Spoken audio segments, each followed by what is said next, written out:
Welcome to the pregame Mike Falleur Coaches Show.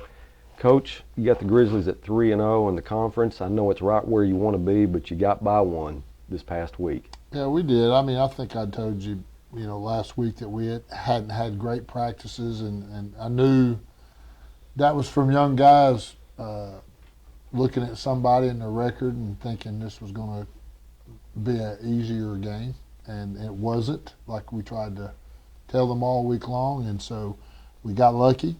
But I will say this, what I'm proud of is, and maybe not in the years past would this have happened, they score to go up 19-18.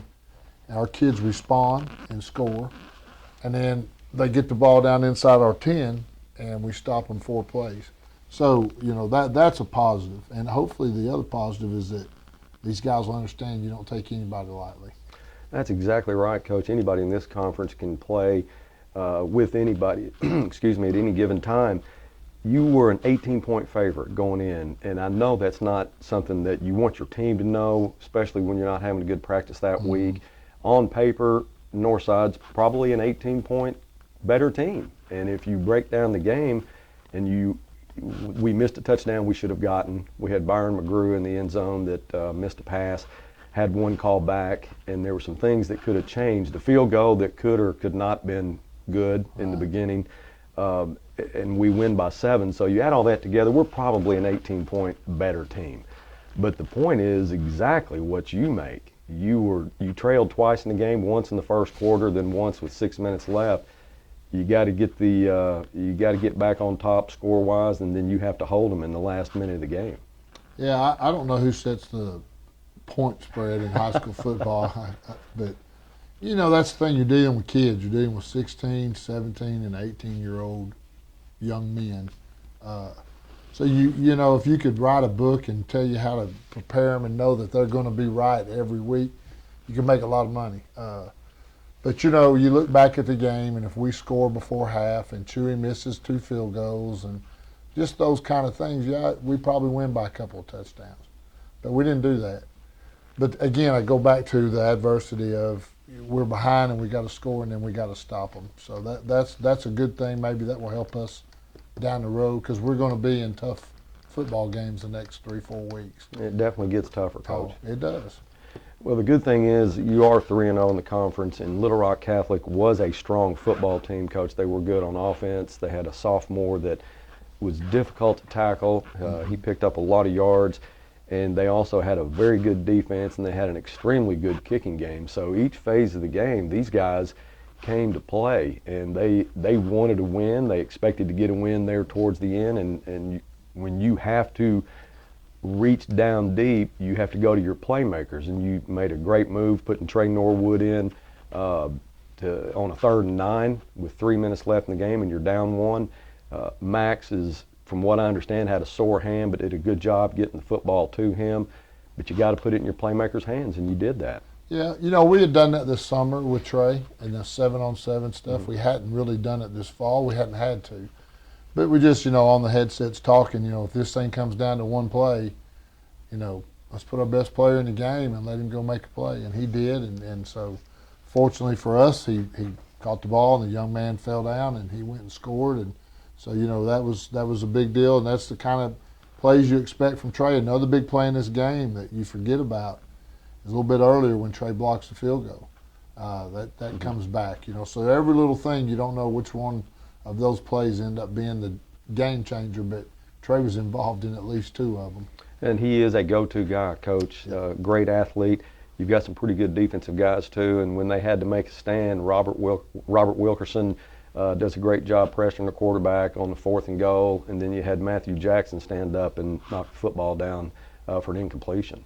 Yeah, football is, and probably every sport, is so emotional, and it's amazing how 1 or 2 plays either way can change it back to the other side. And so Catholic had kind of gotten that mojo on their side, and everything they were doing was going right for them. And so, for our defense to stand up down there after they had driven the ball down to the 9-yard line and stopped them says a lot for those kids and the character of them and their coaches putting them in the right spot. Well, I agree, Coach, and I think it was, when you look at a coaching staff, Sometimes wins come easy, sometimes they're not so easy, and when you have to coach them into a win in the fourth quarter, that's a great job. It is a credit to you and your staff for being able to do that.